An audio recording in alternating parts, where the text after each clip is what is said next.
Esto es Back to Back, una conversación entre colegas, hecha de historias reales, errores que enseñan, desafíos que parecen no tener solución, risas que nunca sobran y decisiones que se toman en momentos clave dentro de la industria del BPO.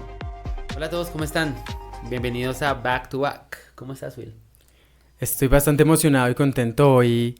Hoy estamos estrenando el estudio en la casa de Cami en Chía. Me vine desde Sabaneta para grabar nuestro primer capítulo acá, ¿no? Sí. Creo que es un avance bastante grande, es un stage muy bonito, Cami, te felicito y de verdad que muy emocionado. ¿Tú cómo estás? Bien, igual, o sea, no me lo creo.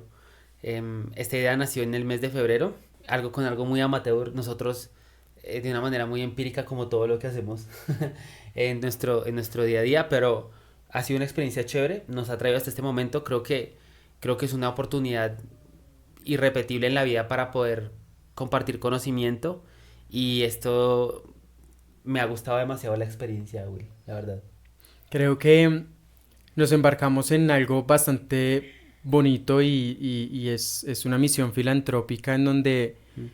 en donde queremos compartir nuestra experiencia, nuestro conocimiento desde nuestros puntos de vista, también pues estudiados desde referentes más técnicos y especializados y no parar de aprender al mismo tiempo, Correcto. ¿no? Es como no es solo compartir lo que yo sé, sino es cómo podemos traer personas que sean ejemplares o que sean nuestros maestros a seguir y cómo podemos seguir aprendiendo y siendo mejores profesionales y como que creciendo esta industria de una forma más orgánica y más organizada, ¿no? Me- Hoy de hecho creo que el tema me gusta mucho. Cuéntanos un poquito de qué vamos a hablar hoy, Cami. Pues este tema nace de nuestro día a día. Creo que es uno de los temas más orgánicos que vamos a tocar. Fíjate que me han llegado comentarios. Alguna vez alguien me dijo como que vivimos en la industria del caos. Esta industria del call center, del BPO, es la industria del caos. Y para mí me puso a pensar mucho. Sí, en cierta manera sí lo es. El caos a nosotros nos ha enseñado muchas cosas. Nos ha llevado a aprender muchas cosas. Nos ha llevado al límite también. Am, pero nosotros en Back to Back tenemos una definición bien interesante para el tema del caos. Y desde esa definición es que quiero que hoy trabajemos nuestro tema. ¿Vale? Démosle, me gusta. Entonces, en Back to Back nosotros definimos el caos como un estado de desorden aparente que revela fallas en el sistema y abre la puerta para una mejora continua. Excelente, hermoso. ¿Te acuerdas cuando hablábamos del ciclo de Workforce?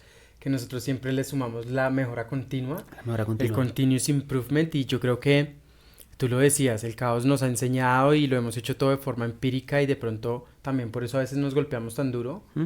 pero hace parte del día a día. Entonces creo que el capítulo de hoy se titula Bailando con el caos porque nunca va a dejar de existir. No. Más bien es cómo cambias la perspectiva que tienes del caos y cómo la entiendes o cómo la lees de una forma en que te ayude a tomarlo como una oportunidad y blindarte mejor para el futuro, ¿no? Claro, y situaciones como para contextualizar a los oyentes, tenemos miles, ¿no? Entonces, ¿qué te parece, Will, si les, Cuéntate una. les doy un caso de cómo sería un caos perfecto? Por ejemplo, en mi día a día como un gerente del área de Workforce, si te parece, ¿vale?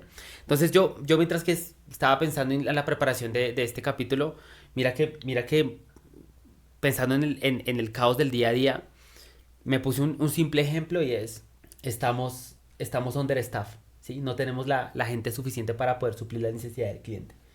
Entonces, les voy a describir cómo eso nos lleva a una situación totalmente caótica, ¿sí?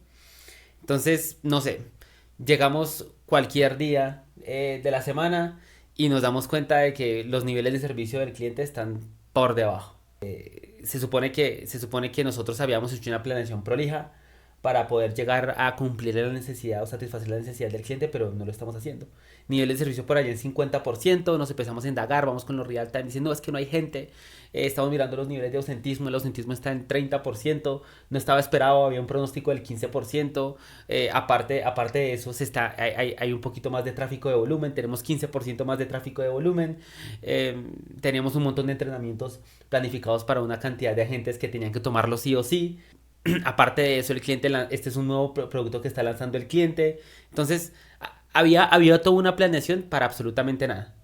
Se te sale un indicador de proyección y, y pasas por todas las situaciones caóticas que tú puedas imaginar. Conecte a los agentes. Conecte a los agentes, conecte a los supervisores, a los entrenadores, conecte a absolutamente todo el mundo para poder solucionar un tema de una manera temporal, ¿sí? Entonces, cuando estás en una situación así de caos, no piensas en la causa raíz, no piensas en nada, tú piensas en cómo vas a solucionarlo. Entonces, son cosas del día a día. Entonces, esto es un caso simple de understaffing, ¿no? Entonces, no teníamos la gente suficiente para poder prepararnos para una situación de esta magnitud, ¿sí? Entonces, prácticamente no tuvimos la capacidad de prever una situación como esta. Y eso nos genera un caos, que al final, como lo mencionamos nosotros, es un desorden, ¿sí? Y genera desorden. Es un aparente desorden y creo que algo que me parece irónico es que como que esta industria está certificada por COPC y entonces siempre buscamos la perfección en los procesos, ¿no? Ujú. Pero la ejecución nunca es perfecta, nunca es como se planea, porque siempre van a haber cosas externas Claro. que de pronto no son parte de la planeación regular, sino se nos salen de las manos, pero aún así tenemos que aprender a reaccionar y a vivir con ese caos y, ok, ¿qué decisiones tomamos ante esa incertidumbre o ante esa situación? Nosotros hemos preparado el día de hoy, Cami, para complementar tu caso. Nos pusimos en la tarea con Camilo de realizar un caso de estudio en donde lo que queremos es mostrar una posible situación de caos en algo que idealizamos con Camilo, que es una pizzería en Chía. Entonces, el caso de estudio, y voy a tomarme un espacio para leerlo rápido, es la pizzería perfecta que dejó de gustar. Entonces, Camilo y yo abrimos una pizzería en Chía. Después de meses de planeación, abrimos puertas el 10 de marzo. Habíamos hecho todo con cuidado. Camilo y Wilmer crearon una receta propia con horno artesanal, un local pequeño pero cálido, buena marca, diseño limpio, empaque personalizado, un radio de cobertura de 3 kilómetros para domicilio y un detalle clave y más bien como el modelo de negocio que nosotros queríamos impulsar. Es un negocio que priorizaba el canal de delivery porque era más rentable, menos costos operativos, más rotación y más volumen. Domicilios. Tal cual. Sí. Teníamos 3 domiciliarios fijos y tiempos de entrega estimados por zona. Además, definimos un tiempo de entrega máximo de 30 minutos para que la experiencia fuera impecable. Todo eso nos hacía sentir que lo teníamos bajo control. Y así fue al comienzo. Hasta junio, la pizzería había sido un hit. Es la mejor pizza de la zona. Por fin algo bueno y diferente cerca de casa. Tuvimos fila en puntos físicos, los pedidos por WhatsApp y Rappi no paraban, todo pintaba increíble. Aquí llega el cambio silencioso. Cuando llega julio, algo empieza a sentirse raro. No era un colapso inmediato, pero sí una señal de alerta. Las ventas por domicilio comenzaron a caer. Al principio lo atribuimos a la normalización de la novedad, algo así como el efecto boom de apertura, que luego se estabiliza. Pero en agosto la tendencia a la baja siguió, esta vez con una caída mucho más marcada. Las ventas en sitios seguían estables, incluso había clientes frecuentes, pero los domicilios, el corazón de nuestro negocio y de nuestro modelo, estaba decayendo. De aquí surge nuestra primera hipótesis, debe ser logística. Wilmer propone que revisemos los tiempos de entrega si están realmente cumpliéndose. Entonces, Camilo y Wilmer miden durante 2 semanas el tiempo de entrega de la salida del pedido entre que sale del horno y que se entrega en cada una de las direcciones. Obtuvimos un buen resultado, el 92% de las entregas estaban dentro del tiempo objetivo de 30 minutos. Los domiciliarios cumplían su ruta, no habían demoras evidentes ni rutas mal asignadas, así que esta hipótesis queda descartada. Nos movemos a la segunda hipótesis, en donde Camilo sugiere que es tal vez un tema de percepción, y si es un tema de expectativa de nuestros clientes, a lo mejor la gente siente que no es igual porque lo comen en casa sin la experiencia del local. Entonces aquí atribuimos a que podría ser que se sentía tan cómodo el local que la gente le gustaba más. Desde allí se decide lanzar una encuesta de satisfacción rápida con la misma estructura pero con 2 públicos diferentes. Entonces queríamos medir la satisfacción del cliente en sitio y clientes en domicilios. Y aquí viene el primer quiebre. Los clientes del local seguían encantados, 4.8 de satisfacción, comentarios sobre ambiente, sabor y textura positivos. Pero los domicilios Los resultados eran totalmente diferentes. 3.4 de promedio, repetidos comentarios sobre la pizza no sabe igual, la masa llega diferente, no es la misma textura que cuando la comían allá. Entonces aquí empezamos a identificar que es un problema que tiene, o sea, está sesgado o es meramente en temas de domicilio. Nuestra tercera hipótesis es: cambió el producto. Aquí hicimos una revisión básica o un checklist y teníamos mismos ingredientes, proveedor, chef, mismo tiempo de cocción, mismo tiempo de empaque. Nada en absoluto había cambiado ni en la receta, ni en los ingredientes, ni en el estándar de producción, pero la experiencia sí estaba cambiando. La revelación inesperada llega cuando, ya cansados de dar vueltas, Camilo, con sus frases célebres y claves, nos dice: marica, en agosto Chía es mucho más frío que en junio. ¿Será que esto está afectando en algo? La pizza salía a la temperatura perfecta, ¿verdad? Y nunca había salido ni más alta ni más baja. Sin embargo, por la brisa fría de la montaña de la sabana, descubrimos que el monto del clima de la temperatura de la pizza bajaba un 9 grados centígrados. Por ende, la temperatura al llegar ya no era la misma. Entonces, al ser una pizza artesanal, lo cambiaba todo. El queso ya no se estira, la masa pierde crocancia y el sabor se apaga. Esto es un caso de negocio, un caso de estudio que no es solo gastronomía, porque aquí hablamos de un forecast perfecto, personal suficiente, un modelo rentable, logística alineada y estándares definidos, pero aquí fallamos en algo que no empezamos a medir desde el principio, y es cómo medimos la experiencia real del cliente.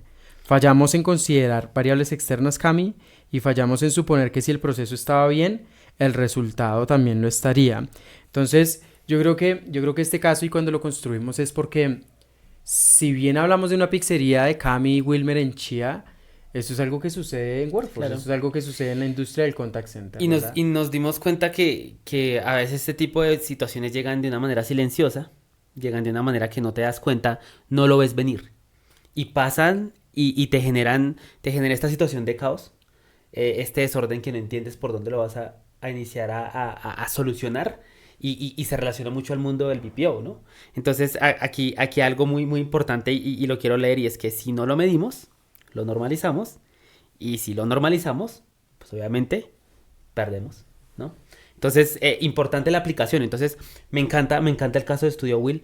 Relacionamos este tema de caótico de acuerdo a cómo podría ocurrir una situación donde todo sale mal en un negocio muy típico que es una pizzería. Aquí no ha comido pizza, pero quiero que ahora dejemos, no sé, yo quiero que trabajemos este caso y lo empecemos a desglosar desde una metodología que a mí me gusta mucho utilizar cuando tengo situaciones caóticas o tengo problemas o desórdenes en mi ámbito laboral, y es DMake, ¿no?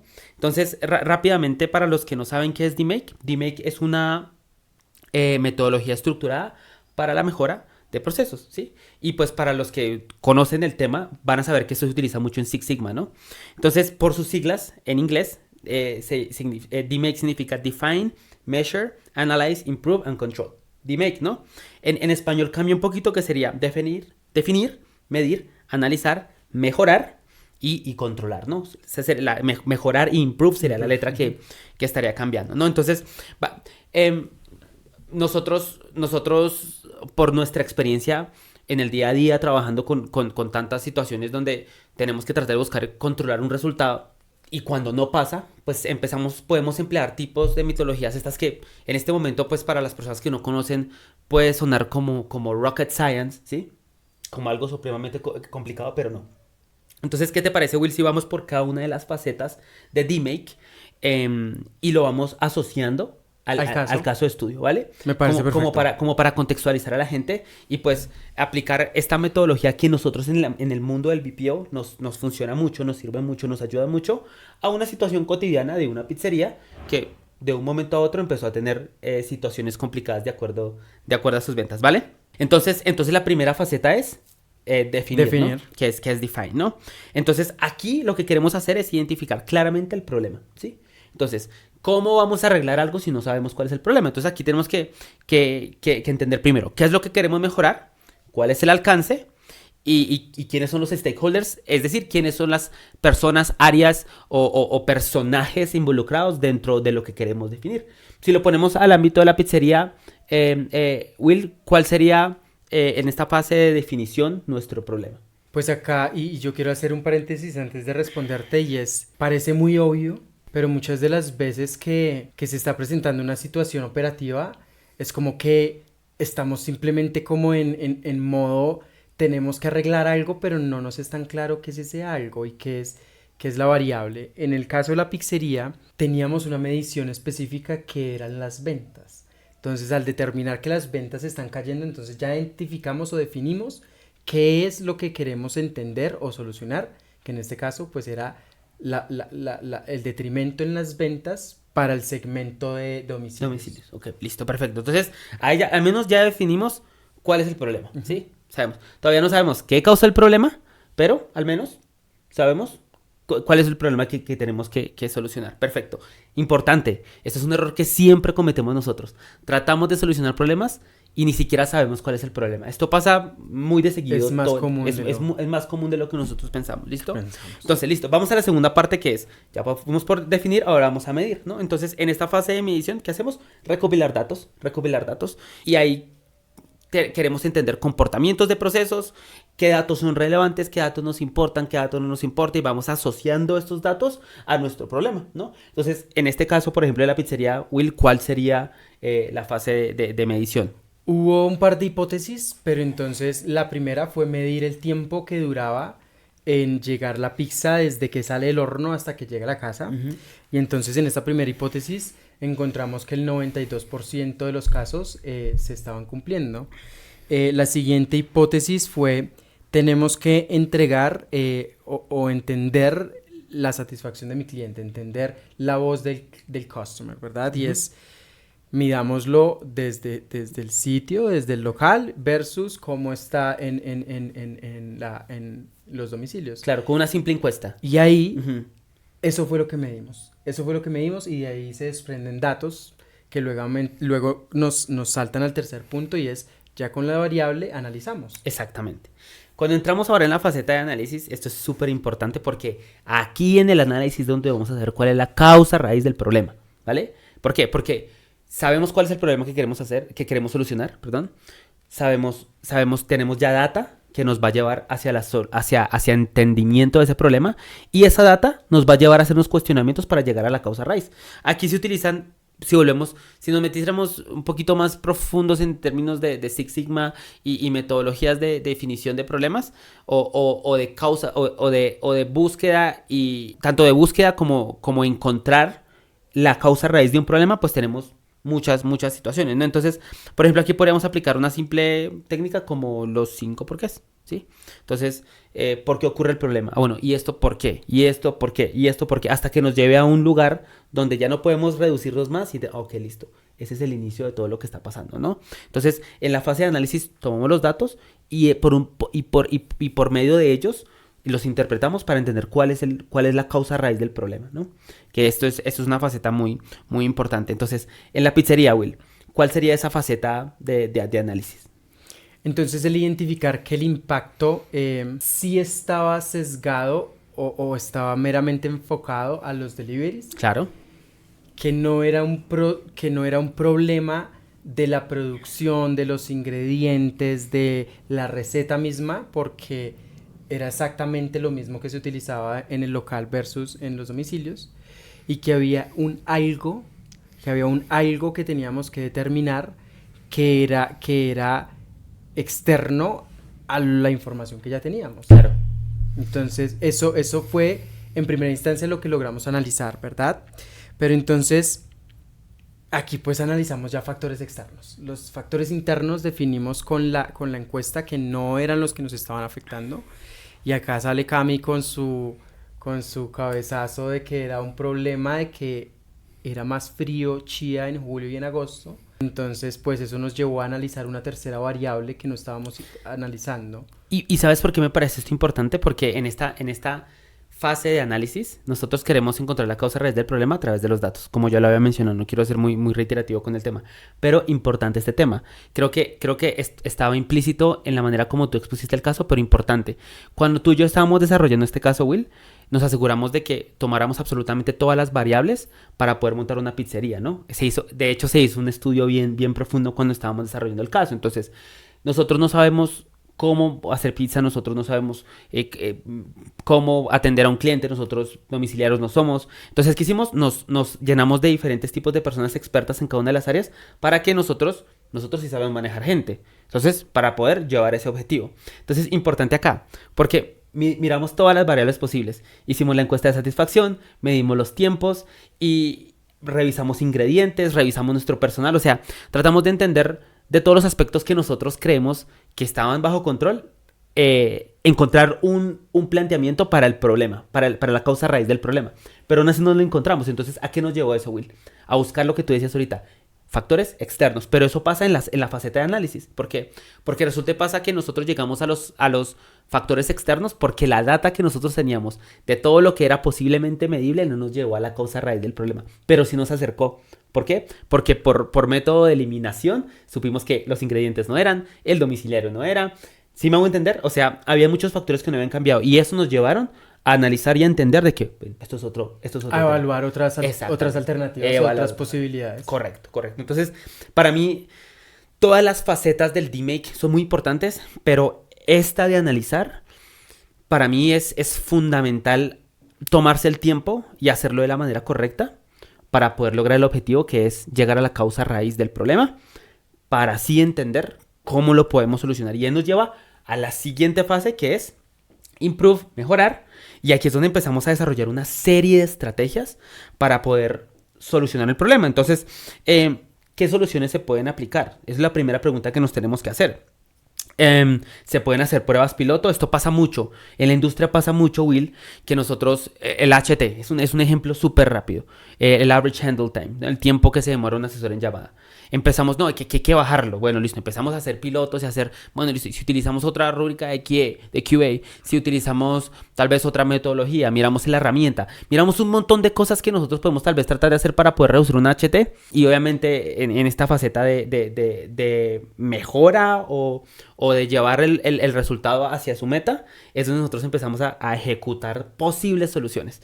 En este caso, Will, la pizzería, ¿cuál fue la solución para poder mejorar? No lo dijimos en el caso, pero concluimos que para los meses de julio y agosto debíamos equipar los domiciliarios con una caja térmica diferente que mantuviera más la temperatura de las pizzas. Porque si bien ya teníamos una caja térmica, pues esta nos funcionaba en tiempos o en climas cálidos o regulares, pero cuando empezábamos el invierno en Chía, pues no nos funcionaba. Entonces, eso fue lo que mejoramos. Pero entonces, ¿cómo supimos que mejoró? Porque teníamos una medición que nos decía que en efecto las ventas empezaron a recuperarse y que estábamos llegando al punto de balance que establecimos o que planeamos cuando montamos el negocio. Will, me encanta lo que acabas de mencionar, porque importante y fundamental con esta metodología de DMake, nosotros nunca dejamos de medir. Y más en esta faceta de mejora, porque probamos diferentes tipos de soluciones. Por ejemplo, te pongo el ejemplo súper claro. Consigues una caja térmica que se supone que aguanta la temperatura, es de X marca. Pero dices, no, bueno, ya está solucionado el problema. No. Tienes que seguir midiendo para ver si en realidad... Porque no vas a saber si mejoraste o no. Claro, si las acciones mejoraron. Y mira que yo aquí también esto lo relaciono con cuando estabas diciendo que una de las fases más importantes es el analizar. Y se relaciona mucho con ese punto de seguirlo midiendo. Porque ¿qué pasa muchas veces? Cuando nosotros analizamos un problema y la causa raíz que identificamos del problema no es la real causa raíz de la situación, pues las acciones que tú vas no van orientadas hacia la real solución. Y entonces, ¿qué pasa? Que te vas a empezar a dar cuenta que el KPI no mejora. Y entonces, cuando no mejora, entonces algo se nos está saliendo de las manos, hay algo que no estamos evaluando. Entonces, clave y pues claramente en una operación tiene que seguir la medición para poder llegar al punto de balance o estabilidad de saber que estamos... Claro, importante, fundamental ese tema en el proceso de DMake. Bueno, listo, Will, entonces definimos, ¿sí? medimos, analizamos, encontramos la solución. Ahora sigue una parte fundamental que yo creo que a nosotros siempre se nos olvida y es controlar. ¿Cómo nos aseguramos de que esto no vuelva a ocurrir? ¿Qué acciones o qué mejoras o qué puntos de control tenemos que colocar en cada uno de nuestros...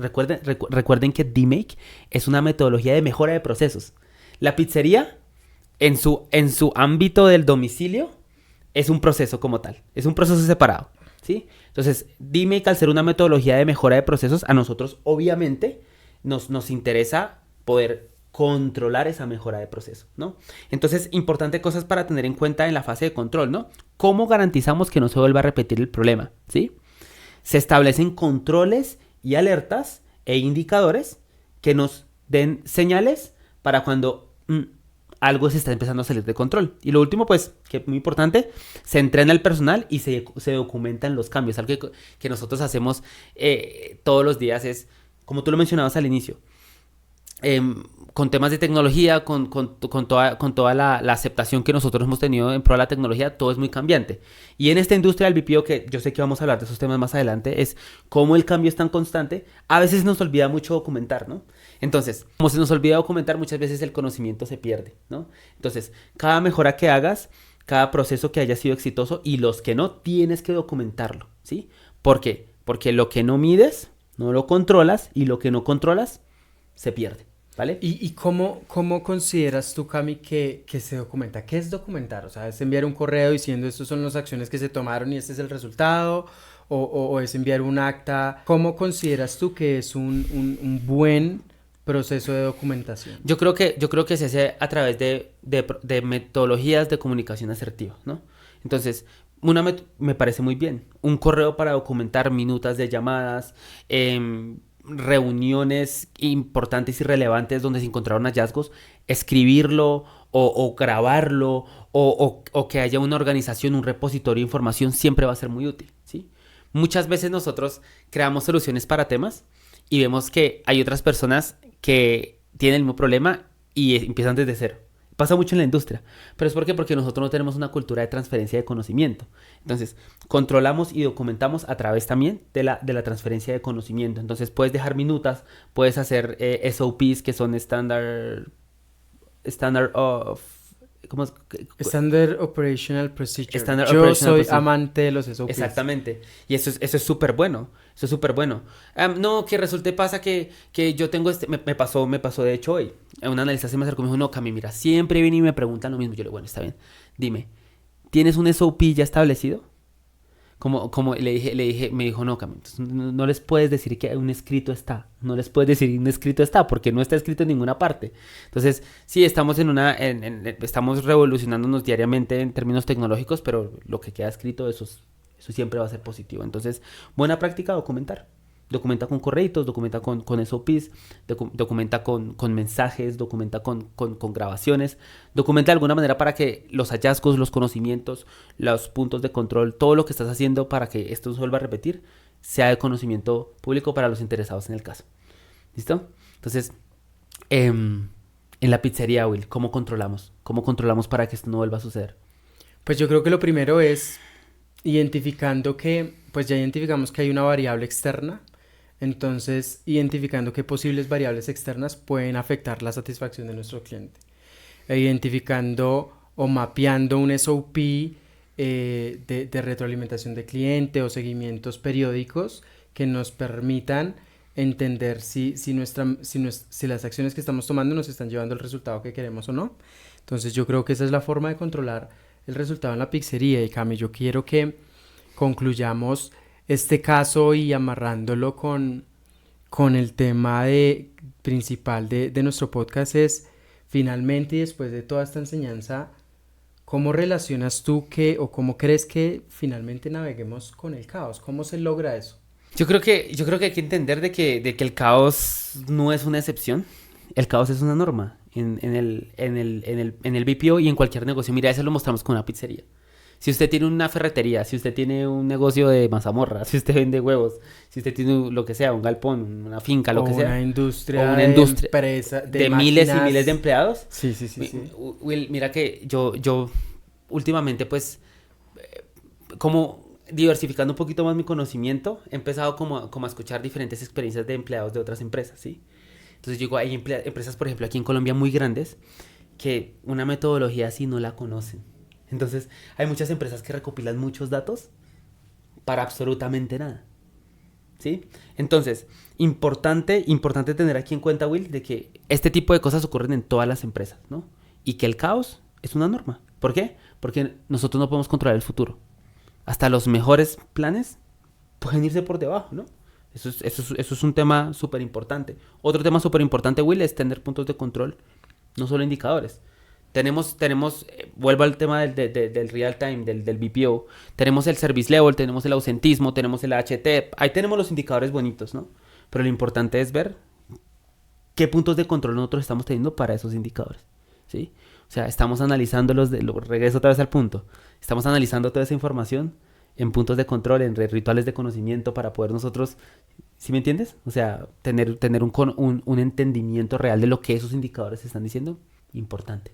A mí hay otro punto que me gusta y es prepararse con escenarios y no solo con el plan. Entonces, eso es algo que hacemos mucho en Workforce y es, si bien yo me estoy planeando con todos los posibles reductores, con la mejor tendencia, con un forecast en diferentes, escenarios y demás, yo siempre tengo un plan B y un C y un D, y entonces en donde en el B es, ok, si me llega más volumen, entonces esto es lo que tengo que hacer.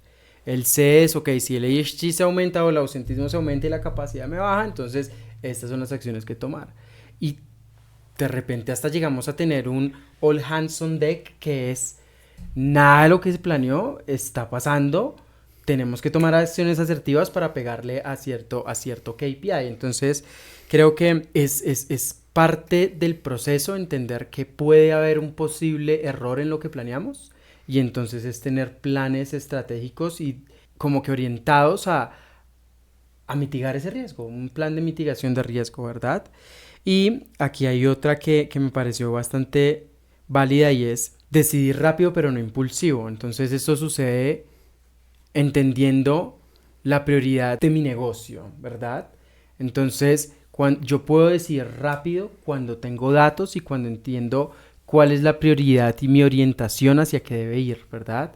Pero no impulsivo porque cuando tomo una decisión impulsiva es o porque no estoy lo suficientemente dateado o no tengo claro cuál es el KPI que debo salvar, ¿es el HT o es el service level? ¿Voy a acoso a los agentes por las demás o siento más staff para tomar y aumentar la capacidad? ¿Sí? Entonces, cuando yo entiendo el core de mi negocio y tomo una decisión dateada, yo puedo tomarla con agilidad y rapidez y no pues meramente impulsiva, ¿verdad? Claro, y estas situaciones, este tipo de situaciones, Will, tienes que tener en cuenta también de que, y más en esta industria, tienes que siempre cuidar a tu equipo, ¿no?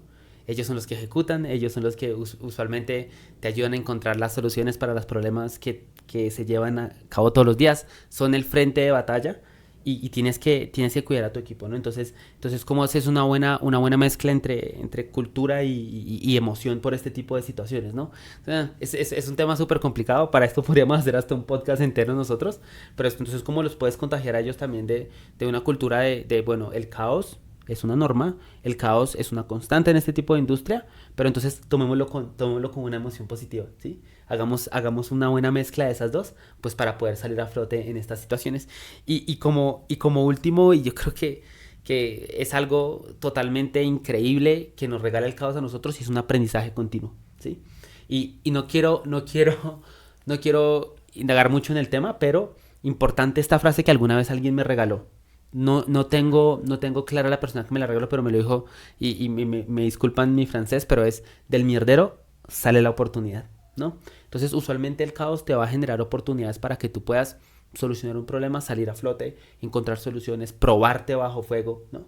Ese tipo de situaciones usualmente te moldean, ¿no? Entonces, importante que tengamos ese tipo de pensamiento. A mí, en realidad, hoy en día, ya 6 años navegando en esta industria, navegando en el caos, entiendo que es mucho mejor enfrentarte al caos, es mucho mejor navegar en él, bailar con él, que huirle, ¿sí? Porque es que ahí vas a probar finura y de alguna manera vas a poder aprender de ese tipo de situaciones. Claro, y es de seguir tratando, experimentando y aprendiendo. Me encanta el bailando con el caos porque es como cuando bailas salsa. al principio tú no sabes cómo coordinar el movimiento de la cadera con los pies y las rodillas y entonces también las manos y dar vueltas. ¿A qué horas logras todo eso si no es practicándolo? Y entonces bailar con el caos significa eso, significa entender que es algo cotidiano y que es una oportunidad o que nos está diciendo algo. Entonces saber leer los datos y saber interpretar bien estas situaciones es necesario yo creo que en cualquier industria, ¿verdad? Total. Y tenemos muchas frases para hoy, tenemos muchas frases para nuestra gente, pero en serio, yo creo que el mensaje que nosotros queremos dejar, tanto con el caso como con la pizzería, como enseñarles una estructura D-Make para poder ustedes solucionar los problemas es, no evitemos el caos, bailemos con él, ¿sí? Pero entonces sacámoslo desde una manera apropiada. Alguna vez lo hablamos tú y yo, ¿no? Te voy a poner una analogía te voy a poner una analogía del mundo del fútbol que a mí me encanta, Will. Cuando ustedes ven fútbol y se dan cuenta que se arma una pelea entre jugadores, fíjense lo primero que hace el árbitro del partido. Lo primero que hace el árbitro del partido es que da 2, 3, 4, 5 pasos hacia atrás y tiene todo el panorama de todo lo que está pasando. Entonces, si aquel se levantó y le pegó un puño al otro, o lo empujó, o se está simulando, lo primero que hizo él no fue ir a meterse allá a separarlos, no. 2, 3, 4 pasos atrás para tener perspectiva de absolutamente todo lo que está pasando. Cuando los jugadores usualmente ven que el árbitro hace eso, todo se empieza a solucionar. Entonces el árbitro tiene también una perspectiva de todo lo que está pasando. Entonces, cuando tengamos situaciones caóticas, demos 2, 3 pasos hacia atrás y tratemos de ver las cosas con una perspectiva y con una mente abierta, ¿sí? Y así de esa manera no evitamos el caos. Con una visión más holística, más completa y no solo del problema puntual, sino cómo eso afecta la generalidad. Qué buena analogía, Cami. Increíble. Sí, la verdad ese tema es súper interesante, lo vamos a seguir viviendo. Nosotros vivimos caos aquí en el podcast también, tratando de solucionar tantos temas con tantos retos. Las luces, el setup, los micrófonos, el sonido. Todo es muy nuevo para nosotros, pero es una situación que nos lleva a aprender, ¿no? Entonces... Y Cami, pues nada, yo creo que me gustaría que nos pudieran compartir cuál ha sido una de esas situaciones de caos que han experimentado y también como parte de nuestro aporte les vamos a compartir una plantilla que construimos con Camilo, donde van a poder seguir el paso a paso de D-Mike y pues lo vamos a plasmar con el caso de la pizzería que les acabamos de comentar, pero la idea es que ustedes lo puedan usar con cualquiera sea sus situaciones o sus problemas y que nos hagan saber si ustedes han usado D-Mike también, cómo lo han hecho en un caso efectivo. Cuéntenos un poquito para poder dar a conocer a las personas que nos escuchan y pues para poder brindar esas alternativas que a ustedes les funcionaron y también llenarnos de ideas, ¿verdad? Claro que sí, la idea es, como tú lo mencionaste al inicio, de una manera totalmente desinteresada nosotros poder darles el poquito conocimiento que tenemos y así nosotros aprender. Entonces, nada, muchas gracias a todos por estar con nosotros aquí en esta hora y nada, Will, muchas gracias. Gracias, ¿Listo? Cami. Gracias a todos. Chao. Nos vemos. Bye.